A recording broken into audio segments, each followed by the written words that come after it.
Hi, everybody. I am Andra Annette, and we're here this week with Healing from the Inside Out. And I have a very special guest for you today. I'm here with Hanna Olivas. And Hanna is 11-time best-selling author, I believe, founder and owner of She Rises Studios, founder of Brave and the Beautiful Cancer Foundation. And she's someone I really admire. She is out there doing so much good in the world. So I really wanted to take some time and give her that light today and really find out what goes on behind the scenes and how you show up and impact the world in the way that she's doing. So please welcome Hanna Olivas. Hello, Hanna. Hello, thank you for having me. I'm excited to be here. I'm so excited to have you here today. So you are a mother and a grandmother of six. That in and of itself is a job. Can you tell me a little bit about your family?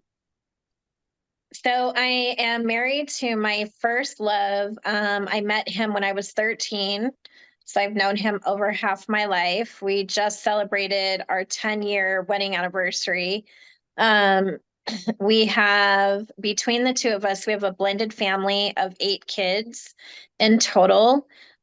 My kids range from ages 10 to 31 and oh, excuse me, 11. She just turned 11.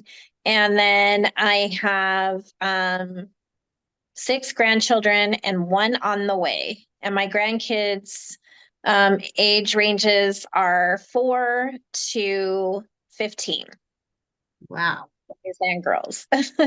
So I see a lot of pictures of you with your family. So I know how important family really is. Can you tell me what it's like in your life with everything you're doing to have that family support rallying around you? I mean, I always say we're like the nuts and bolts group, because we're all nuts and bolts, and we kind of just have to work together. We're a blended family, but at the end of the day, I mean, we all have a tremendous amount of love, support, and respect for one another. We try, there's so many different things that are moving parts to having the support that I have, but they all show up in different ways. All my girls have different personalities, my boys have different personalities. My husband has been my number one, you know um cheerleader, so to speak. And then, like, being a grandmother is so different than being a mom, because it is true what they say, like, you love your grandkids way more. Wow. And it's an extension, your babies had babies, and so it's really a beautiful journey. It's not picture perfect by any means. We fight just like any other family does in the world. We have disagreements, a lot more opinions run around, and we just try to um make it work. So it's a lot of comedy, a lot of just really having the understanding that we are family. Can I ask what they think of what you're doing in your professional life? Because you have quite a journey going on, which we're going to get into shortly. But how does that unfold in what you're doing? I mean, your grandkids must be so proud of you because you're out there really, you've really created a movement of women supporting other women. And that's not easy to do. And it's creating a triple, like an effect throughout women everywhere. I see it. I'm part of that community. I know what it's done in my life to have that support. So what do the children say when they see, grandma out there having this amazing impact in her community? Well, so in all honesty, in the beginning, I think all of them, with the exception of my daughter Adriana, were kind of like, yeah, right. It's not going to work. Even my husband was kind of like, sure, babe, I support you with whatever you do. But there was like this big doubt, because in all honesty, we really didn't know what it was going to turn into. We knew what we wanted it to turn into, but we weren't really sure what that was going to look like. So I'd say at first, they're supportive, but they were also doubtful. Now it's different. All of the kids, with the exception of two, work in the business with me. So they get to see the side by side day-to-day operations of She Rises because they're a part of it. And then in terms of my grandkids, um, my oldest grandson, he's 15. He just turned 15. I think he just is very curious on how his grandma does all the things that she does. And, um, they all say the same, like they want to have their own businesses, which makes me happy because that means that they really are following, or trying to understand what it is that we're doing. My one grandson says, "Oh, grandma, you have to work again today." So, but I mean, they're the reason why we do what we do. At least on my end, it's to build that legacy, it's to create that platform, and turn it into something for them as they continue to grow up and get older. So at first, though, I think everybody was kind of like, yeah, sure. With the exception of Adriana, she was like, "All right, mom, pass. Like, let's do this. We got this, and here we are today." So. She's amazing. I love Adriana. I want to explore for a minute, if you will, with me, your motivation and the fulfillment you get because you're out there empowering other women to tell their stories and share their feelings with the world. And you've used your publishing company to do that. So how is that important for you in your personal life and your professional life? Because you yourself have written in all these books and you're quite an amazing author. I have read your stories and not just in the ones that I'm in all of the books, and I love it. So how does this make you feel to know that you're having this impact, and what was your motivation behind it? Well, I think, had we had this conversation 10 years ago, you would be meeting with a different version of me. So I really didn't see this happening 10 years ago. I was in a completely different field, in my career, and I had no idea that I was going to be diagnosed with this crazy disease. And as soon as I heard the words incurable and terminal, I kind of had to like really, and it took some time. It was definitely not something that happened overnight, but I had to really think like, okay, what do I want my life to look like? I don't know how much time I have. They're telling me it's limited. So what can I do with the limited, amount of time that I have? So when we started talking about my diagnosis, we opened up the nonprofit organization. And for the first 2 years, it really took the focus off of me, my treatments, and all the procedures I was going through. In fact, like working with other families who were going through similar things actually gave me the understanding that I wasn't alone. And it kind of deflected the attention off my own symptoms. And then we hit this pandemic as a world together. Like nobody was going to escape this pandemic, no matter what. You could be the richest person in the world, but you are still facing a worldwide pandemic. And so we saw like a huge disconnect from women losing jobs to becoming the breadwinner because their husband lost their job. I watched some of my closest friends who are business owners for 20, 30 plus years lose everything because of the pandemic. And I just remember, we were sitting in the office one day, me and Adriana, and we were talking about like, what can we do? What does this look like? Like, how can we help? And really at that time, it was such a simple answer. Well, let's post inspirational things. Let's talk to the community of people who we deal with. And so that's what we did, and then my story soon took a face to it, more publicly as I shared what I was going through personally. Um, and so I thought, if I'm going to create this platform, for women to be able to have a voice and share their journey, whatever that looks like for them, then I have to be open and completely transparent with my own. So we started working on ways of what that would look like. And the first thing was I wrote in a book.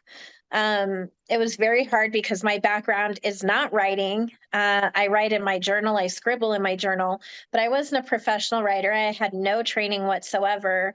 And so all my thoughts were up here and I had to put them into a journal, into a book. But I also found therapy there in the sense of, wow, I got all of that out. It's on paper. This is who I am. This is what I want. This is what I do. And I talked about things that mattered to me and things that I thought mattered to other women and men who might be going through something similar, like living a life without limits was one of the very first things I wrote about. Becoming that unstoppable woman, what does she look like? And to me, she looks like a woman who, no matter what, never gives up. She might pause, but she doesn't stop. She's adaptive, she's resilient, she addresses all her emotions and feelings. She's strategic, she's truthful, she's honorable. And so these things turned into more of a platform, moving forward. And then, of course, we created the Becoming an Unstoppable Woman movement and series based off of that. And every time we did something like that, I was seeing more and more women come forward saying, I need to share my story. I want to be involved in a community of women who supports one another. Because another thing that we tried to break the chains was that competitiveness. Women always competing with women, women competing against women who they don't even know, them putting themselves and comparing themselves to women on social media. And I'm just like, why? We all have such incredible talents and gifts and so much to offer from within. Why do we have to try and portray or fill someone else's shoes? It's exhausting, Yes. so I wanted our platform to celebrate women where they are, like us meet them whether they're in the middle of a storm or they're in the best time of their life, but either way we wanted to meet them there and then be a part of their journey. And that's what She Rises is that collaboration, that celebration, that elevation, and then most importantly, we as women should always want to help educate one another and pay it forward. The things that we know, we can pay it forward to another woman so that that woman who's opening up a business or in the middle of a divorce, she has guidance, she has a community because we fostered it and made it there for her so that she is not alone. And it just kind of grew like a beautiful wildfire.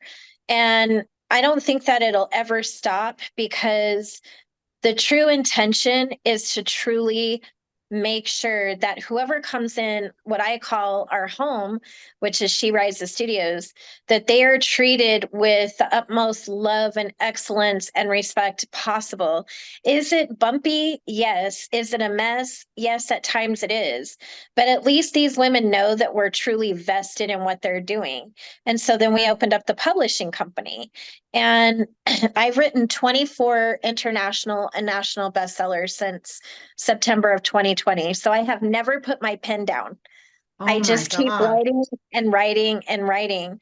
And what that has done, one, it's completely changed my life. It's allowed me to share my story. It's connected me with some of the most incredible women like you, other women in our She Rises community. It's opened doors that I never thought would be possible. It's helped me understand and deal with my medical diagnosis, and it's taught me how to live instead of focusing on illness all the time. It's taught me so many different things. And I don't plan on putting my pen down anytime soon. And it also opened into the arena of us launching Phoenix TV, you know, um, and that's probably for a whole nother chat. But I mean, all we've done in the last 3 years is continue to create and execute all the things that were in our deepest desires and dreams and bring them to a reality. And then our goal is to do the same for other women who come through our doors and want to utilize our platform. And I think that the more we understand that these things that I just shared cannot be done alone, that you actually have to have that community and you have to have people who are seriously vested in your future and vice versa, you're vested in them. That's when that magic happens. That's when true life and like all those things come together because you're in alignment with some incredible women who want to see you succeed. You're not in a room full of women who are just growling under their breath because they don't want you to succeed. You can see it and you can feel the difference. And I'm so happy with where we are today, and I see the growth on a daily. Every single day I see the growth, personally for me, building the legacy, and professionally what it's doing for all the women who have said yes. So I have a few things I want to ask you. So I want to segue a little bit into, because you are talking about the women helping women and the environment there, but you've covered a lot of topics that many people might feel are very risky or hot topics or things that a lot of people have chose to keep in the closet for a long time. And I don't think there's been a lot of healing going on for a lot of women because they were meant to feel like it wasn't something they could talk about. So you kind of opened that whole can of worms and allowed women to share experiences that before were considered forbidden. And through that, they've found power in themselves, and they found resolutions and got past trauma. And now they're in the community and they're living productive lives. And because they were able to get through that, it showed them that they can go on to get through so much more. So Mm. when you decide to do these books, do you put much thought into the topics, or is it something that you see a need for and then you just move from there? Well, I'll tell you a little secret that I've never shared anywhere. Okay. Every single book and title to date is something that I lived through and experienced. So it's, like living a life without limits. What does that look like? Becoming that unstoppable woman. Unleash her, unleashing the power that we have within. Me Too, but Never Again, book 1 and 2. I am a Me Too girl. And it's very tragic. You know, we wrote about women disruptors. I am a disruptor. I disrupted an entire field that had predominantly been ran by male. I set the trend, so to speak, on what you just said, opening the doors and giving women that voice. That's why we focus on the publishing side of it being women, because women have been so underrepresented, so underpaid, so underrepresented in the sense of having culture, having the diversity, women innovators being put to the forefront. Like we've always been kind of hush hush. And I wanted to be that woman disruptor who says, "Hey, that's enough." We talked about. I wrote in a book called "Becoming an Unstoppable Woman in Real Estate," becoming an unstoppable woman in finance and health and wellness, being an influencer. Us as women using our influence and our network for good instead of it always being about me, like sharing that insight and what you've learned and paying it forward so that other women can be 6, 7, and 8-figure income earners. I want to break that wealth gap and that poverty that exists in women economics. It's got to stop.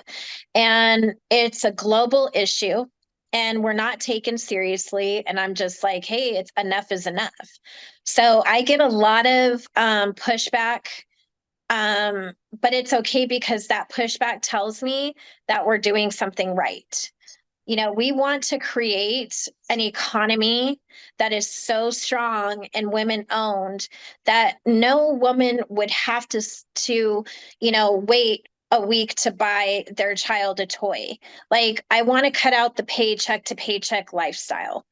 I believe that women, especially, can be financially fit. They can build a legacy, and that legacy can continue if they're a mother. But then let's talk about the grandmother. I'm a grandmother. I want to build an economy where we, as grandmothers, if we choose to retire at 50 instead of 65, that we financially are fit enough to do so, that we can enjoy our grandkids. And the ways that we can do that is through becoming an author, is through utilizing some of the services that we provide, like establishing businesses, helping women open businesses, redefining women in business. Like there's so many different pieces to it. I think that you're off to a great start. I don't know really how much more that one person can do. So when I look at what you've accomplished, I was in the book Unleash Her.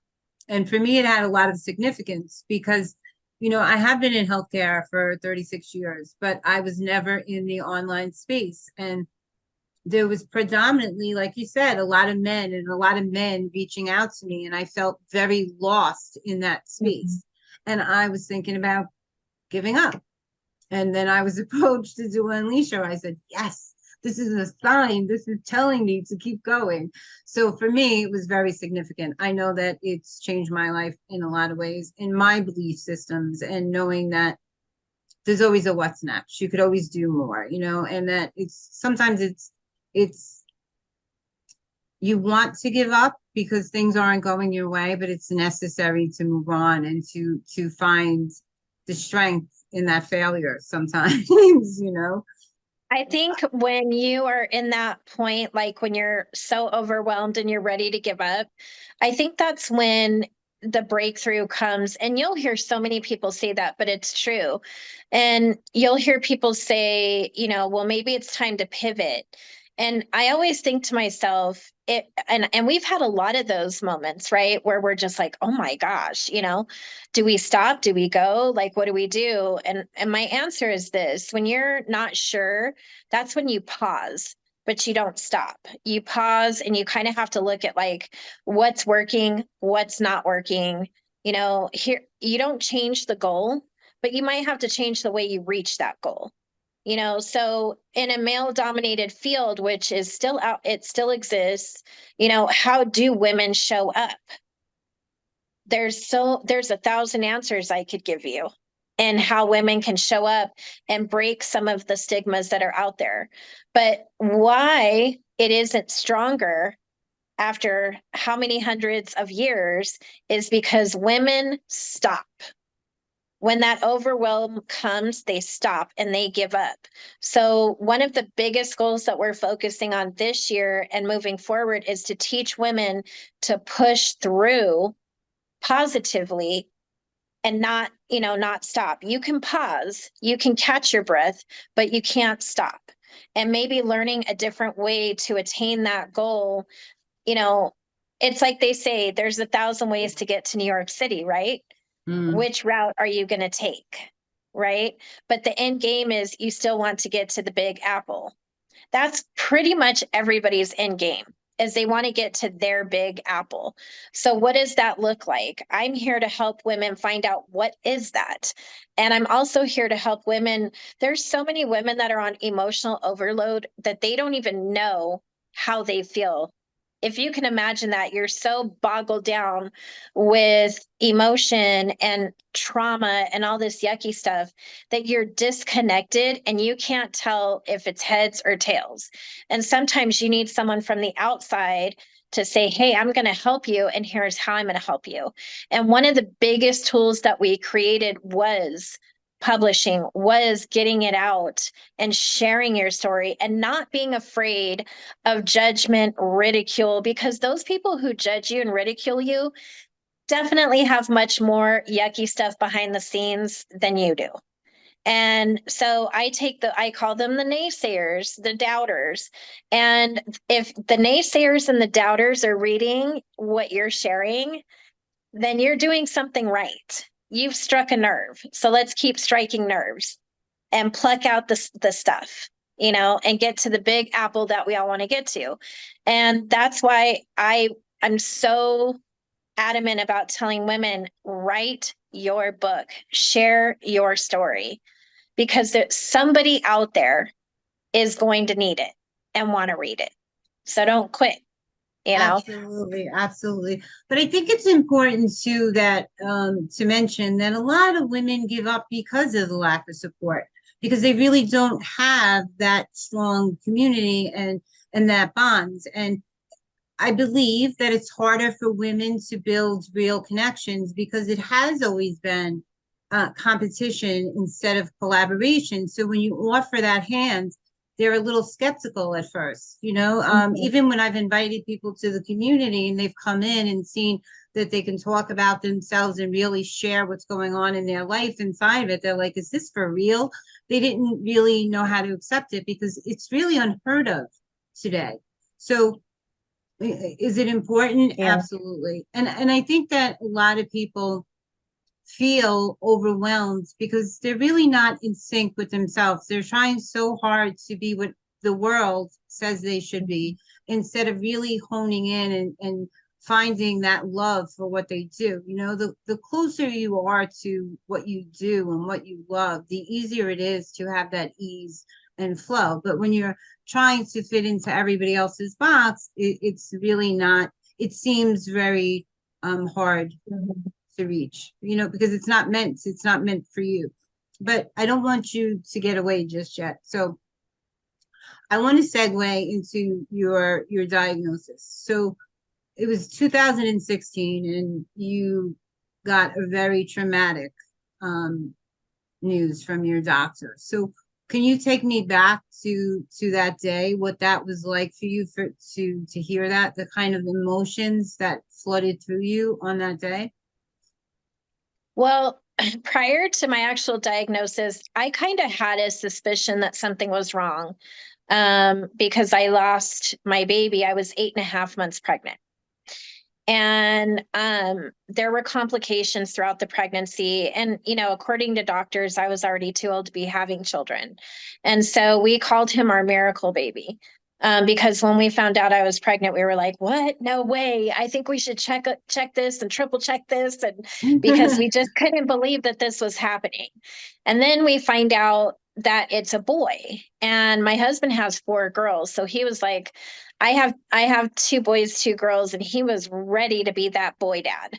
Like we built a nursery. We did so much stuff to prepare for Mario. And then as the months went along, I had more and more complications, and I lost him. And it was a big um it was so hard because as a mom, being a mom already, when this baby was growing in me and I could feel the movements and just all the things, and just the fact that this was something that I could share with my husband, knowing that this is what he wanted too, and then us finding out it was a boy, it just made everything so, like, it was like truly a miracle. And then we lose him. And I I just felt like the world went black. Like I went into a deep, deep, deep depression, where I wouldn't even get out of bed for days. I wasn't brushing my hair. I wasn't even showering. I wasn't brushing my teeth. I didn't care about anything or anyone except that I lost my child. And that is just not, like it wasn't fair. I went through the pity parties, the whymies. I blamed myself tremendously. And I don't even know. I feel like some of it I don't even remember so much because I was so focused on the loss. And my husband said to me one day, he was like, "You have 2 choices. You live and you move forward, or you die this way, because what you're doing is going to kill you." And the way he said it, it was so profound. And my first thought was to just gut punch him, because how dare he talk to me in that way after the significant loss we both experienced. But it made something click so deep that I was like, "Oh my God, I have other kids. I need to get myself together and fight." And so I started coming out more, and I got into a support group, and you know, we had the funeral service for the baby, and um it was really hard, but I could never, like, I just couldn't catch my breath. Like, I felt sick, I felt tired all the time, everything in my body hurt, and I kept going to the doctors, like, what is it, what's wrong with me? And they kept saying, you're experiencing grief, you're experiencing loss, it's stress, it's panic, it's anxiety. But it got worse and worse. Like, my bones were on fire, my shortness of breath was so intense. And so I went to another doctor, and finally he listened. And I said, something is wrong. I don't know what it is, but I'm tired of being told that I'm suffering from anxiety and depression, which I was, but I knew that that wasn't the only thing. And so he took a way deeper look, and we found some very strange things through blood work, imaging. And he said, this is out of my wheelhouse. So I'm going to send you to an oncologist and a hematologist. So they did. And it took almost 9 months for them to figure out exactly what they were diagnosing me with, which was multiple myeloma, which is an incurable blood cancer. Um, and I didn't meet the criteria of a typical myeloma patient, you know, age 60 plus, African American.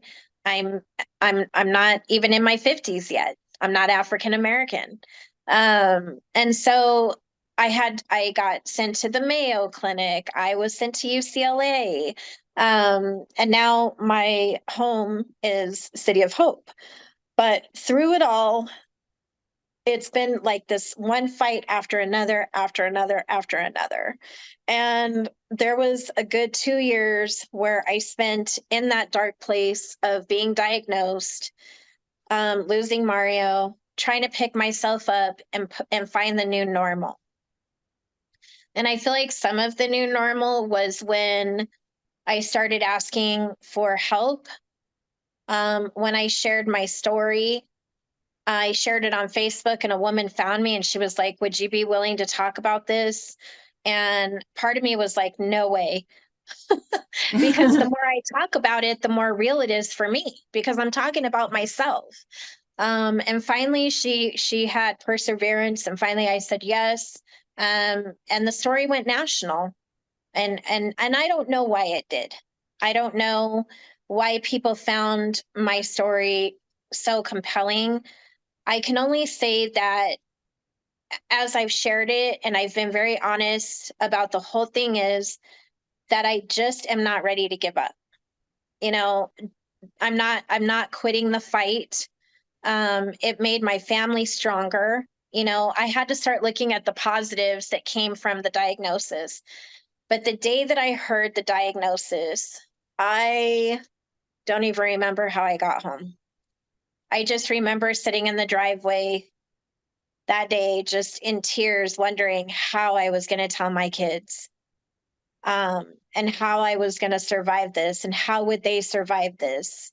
You know, not seeing my kids again. Like, it was just so many different emotions that I couldn't breathe, you know. And when me and my husband did sit and explain to the kids, the whole family dynamics changed. Everybody was in fear. Like, it totally destroyed everything for this moment, you know. And it took time to rebuild it, because they saw their mom as broken. My husband saw me as this woman who is going to wither away. And it just, you know, that diagnosis took hold for a long time. And finally, I said, I can't live like this anymore either. You know, putting the limitations on what I can or can't do. And so I went to the doctor, and this one time, and this is after I started treatment, and my blood pressure was 190 over 105, Wow. which is very high. Yes, And very high. he said to me, Mrs. Olivas, if you don't take care of this and you don't listen to what I'm telling you, something else is going to get you before the cancer does. And I was like, okay, what do I got to do?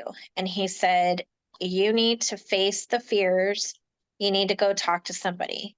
I'm sending you to a psychiatrist, a psychologist, and a therapist. And I'm advising you to get on a form of medicine to help you work through the trauma that you're experiencing from the loss and also being diagnosed as a terminal patient.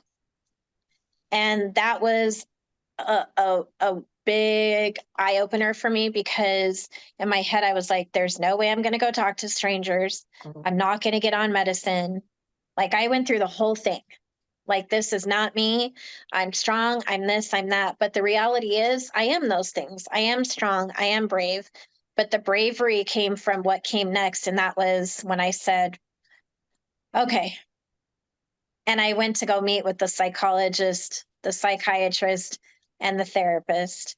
And, they diagnosed me with depression, anxiety, panic attacks.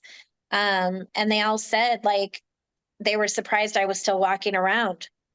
That most people that have significant loss or go through these types of diagnoses are just laying somewhere in a dark room, ready to give up. And one in particular, Dr. Sarah, she said that she saw this light, that even though I was in this dark spot, she saw this light, and she wanted me to have a fair shot at seeing more light and experiencing more happiness. And she asked me if I would trust her. And anybody that knows me knows I have major trust issues from childhood trauma. And I had to make a decision there and say, yes, I trust you. And that became an additional journey that I had to go on, because not only was I managing, a diagnosis and going through treatment, plus my kids, my husband, my day to days, I also had to learn how to navigate through, mental and emotional health diagnosis as well.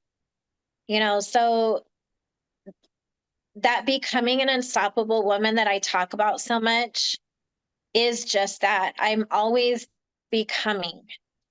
I'm never the same. How I deal with trauma, how I deal with stress, how I deal with day-to-day business operations, how, like, the diagnosis, like, I get treatment twice a month. And I get it out of state, because where I live, we don't have the right doctors for me.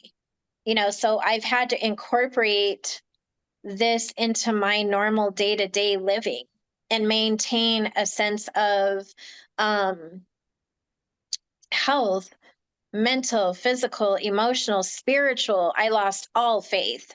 Oh, I was so mad at God, I couldn't even go to church. I couldn't even pray anymore because I was so angry. But I would still get those, like, prompts. I call them God winks, where he was saying, I know you're mad at me, but this isn't the end. This is not it for you. And even when I felt like I couldn't go to church and I was angry with him, I still felt like something within me saying, you cannot give up, you cannot give up, you cannot give up. And every day that feeling still happens, or I get that little God wink or that little faith burst and that hope burst. And I just have to hang on to it, you know, and fostering the community we have within She Rises, being able to work with my kids and the incredible team and all the women around the world that we work with. It's kind of been like the cure that I needed, in a sense, because I don't just focus on cancer and all the other health issues that it's caused. I'm more focused on what I do in my community, what I do with my family, the travels that I do. I stopped calling my bucket list a bucket list and I turned it into a live it list.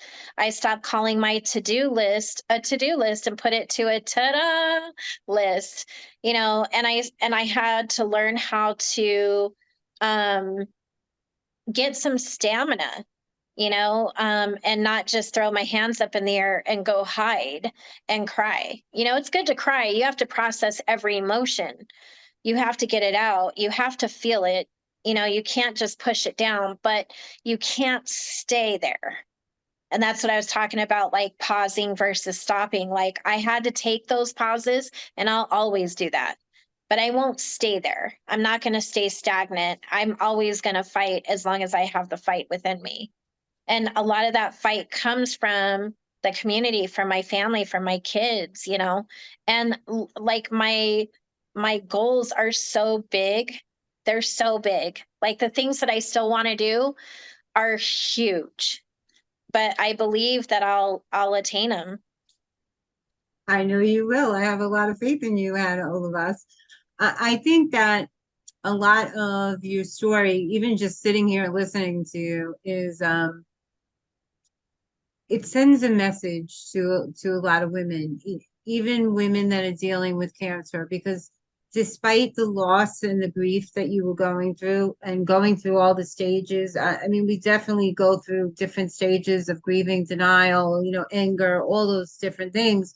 But then you had to experience that grief again in your own life for the possibility of what you might entail. But I think why your story touched so many people is not what was happening to you, but how you chose to handle it and speak about it. Because cancer or any terminal disease has been very difficult for a lot of people to talk about. For the families, because they don't know what to say to someone when they get that finality. I mean, what do you say? Like, even when someone does pass, I mean, what can you really say to someone that shows them that you feel their loss? I mean, you really can't. Like when someone dies, oh, I'm sorry for your loss. It seems so insignificant to celebrate a life with such small words. So you're giving people permission to show up and live in each and every moment and take advantage of that, but to also share that journey. Because for a lot of people, they don't share that journey. They may go out and just do everything they want to do all at once, or not do any of it and spend all that time with their family. There's lots of different ways of handling it, but they're not letting other people know what's going on inside of them, how they feel about what they're going through, and giving the family permission to say what it's doing to them. I mean, I met your husband at one of the book signings, and he was doting all over you. He did not leave your side the whole night. And at first I thought he was the photographer because he was taking pictures of everything you were doing. And then, then I found out he was your doting husband. But they've all stood by you and supported you no matter what you've done. So I know the significance that having a supportive family does have on you. So what would you say to women who are experiencing this now? People that may Mhm. be getting diagnosed for the first time, or hearing those words, because I mean, none of us really know when our final day is. I mean, we are all going to die, but there's something very different about hearing that you're terminal than just the possibility that one day you might die. So what would you say to someone who's going through that and hearing that diagnosis now? Well, it's like you said, there's two things that we know for certain in life: the day we're born, the day we die. We don't know when we're going to die or how, but we know it's going to happen, right? So I remember in the first year of diagnosis, and my story got out, and we went to a family barbecue. And I'm going in, and it's a swimming thing. So I'm in my swimsuit, I'm carrying a cooler, I'm walking in with my husband, my kids, and I hear people whisper, "That's the girl with cancer." And I was like, wow, I have a name, number one. And cancer is what I have. It's not who I am, and it doesn't define me. And so when I heard the whispers, I said, I do have cancer. You're right. But it isn't what defines me. It's not who I am. And I'm here to live my life to the fullest. And right now, I'm about to drink a mojito and jump in this pool. And cancer isn't going to stop me from doing that. And the more of that mentality that I developed, the less and less I focused on my symptoms. You know, the more I tried to do the things that I love and really hold myself to it and ask for other people to help me be accountable. Because here's the thing: the doctors can tell me all these different things, right? and it's my choice to say, okay, I believe it and I receive it, or I believe it, but here's what I'm going to do on my end to control what I can. I don't control the outcome, so to speak, because I don't know, right? But I can control how I live my life. I can control how I treat my health, how I treat my mental health, how I treat my family, and everyone that it has affected. And that's what I had to focus on was, okay, so I know what's happening, but what am I going to do now? What changes?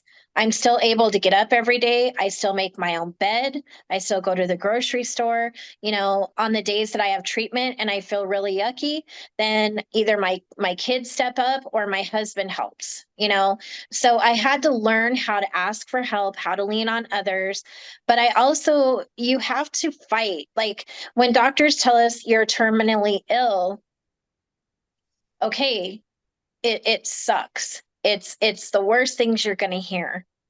But you're here right now, so what are you going to do while you're here? You know, it's like that song, Live Like You're Dying.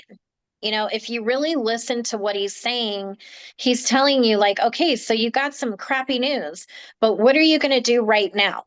What are you hanging on to right now? Are you going to focus on your death, or are you going to focus on your life and all who were in it? And so like I love it when I hear people say, well, I'm going out with a bang and I want a celebration and blah blah blah. Those are my people. I don't want everyone crying, and so like, I mean, I know there's going to be sadness, but what I'm saying is think about the happiness and the life that we created together. And that's what other people should be focusing on, is the time that they have here now. It's not meant to be taken for granted. So when you say, oh, I'll get to it tomorrow, oh, I'll call that person tomorrow, well, you got to get out of that habit, because you might not have tomorrow.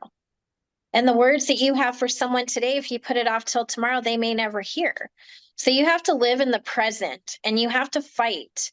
And just because they're telling you it's terminal or chronic doesn't mean that you can't live a life without limits. And that these are not, we're told what we're told from the doctor's mouth to our ear, but I really believe it depends on how you receive the news. Because if they're telling you and you're going to feel this and you're going to feel that and you're like, yeah, yeah, yeah, and you just breathe it all in, well, yeah, you're going to feel that. You're going to feel every symptom that they just described to you, because your mind is very tricky and it will allow you to focus on that and believe that. So if my doctor tells me, well, you're going to be nauseous, you're going to have body pains, this and this, my immediate thing is I have ginger ale, I have ginger little candies. I get up and walk. I'm going to hydrate extra. If my body hurts, I'm going to do yoga. Like I have a right back at you, buddy, because I don't want to program my mind to just say, okay, and then go through each one. I want to get out of bed the next day and be able to do the things that I do. So we have to really, and this didn't come overnight for me.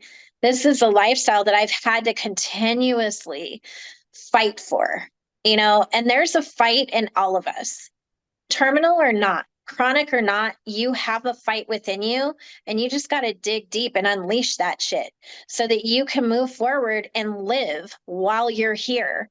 Live. That's what it is. That's the key. And not giving up, you know, and feeling each feeling, talking it out, getting into a community. It doesn't have to be She Rises, but people, there are support groups out there. There are people who do give a shit and want to help you. And those are your people. And make your dreams a reality. And if you can't do it alone, then ask for help. I love that you're sending that message, because I think asking for help is what really keeps people stuck. There's a lot of people out there that maybe have in the past stuck out their hand and said, I need help, and wasn't received so warmly. And now they're hesitant to make that move again. So, but I encourage that everybody do that, because, second time's a charm. You might just find your people. But Yeah. I love I could listen to you forever, but I know you are much busier than I am. You have all these things going on, but I don't know how you fit it all into one day. I really don't. So I admire what you're doing. I love what you're doing. I think that you're really going to change the face of the way women show up for themselves and how they feel about themselves and what they are willing to share. And I think we'll be seeing a lot more of that book series, So what's next for Hannah? We're going to save the Phoenix for another chat, but what's next for you today? Well, so we're working on our boss series, Becoming an Unstoppable Woman. The journey continues because it has continued. So much has changed since 2020 and the release of the first series and the movement. We have a summit coming up in Miami in September. And another thing too, the book that you're in, Unleash Her, we're getting ready to do our second edition for 2024 because it was one of the biggest books sold in She Rises history. And that tells me that women are ready to unleash their power. So we have that coming up. I have a syndicated talk show coming up in the morning Wow. that we're getting ready to launch. And, I'm personally always looking to connect with women who are really ready to live their life without limits, step out of that comfort zone, get out of somebody else's pair of shoes, and be their true, authentic self. And if that's them, then that's the woman I want to work with. That's the woman I want to elevate and celebrate with and educate and do all of those things. And that could be someone at the tip top of Google to, an empire. It doesn't matter. At the end of the day, we're all human beings. That's the other thing too. People, when you have this incredible influence that you've created, this network, here's my biggest thing with that: stay humble and remember where you came from. Don't get so caught up in the luxuries and the lavish that you forget where you came from and how you got there, because that same support group that supported you and elevated you, now you got to do it for that person, and so on and so on and so on. So it has to be where no matter what, no matter how big you get and all those celebrities you might roll into, their red carpet events, remember, they're human. You're human, and we all have a duty, and that duty is to be humble and help one another. That's what makes the world go round. It's that simple. I love that. So I'm And going to keep, drop that competition unless it's like a friendly competition. But the rest, like, we are all human beings. We all started the same way, even Oprah. Let's be real. yeah, I love Oprah. All right, guys, we're gonna wrap this up. I'm gonna keep my eyes out for what Hannah's up to next because I see big things in this woman's future, and wherever she goes, I'm following. I'm part of this committee. So I want to thank you guys for tuning in to this segment of Healing from the Inside Out, and I want to thank my special guest, Hanna Olivas, for really coming and sharing your words of wisdom. You've impacted so many, and I know that this is just the beginning of review for you. So Oh, have a thank good day. you. Have a You good day, too. everybody. Thank Take you. care. Bye.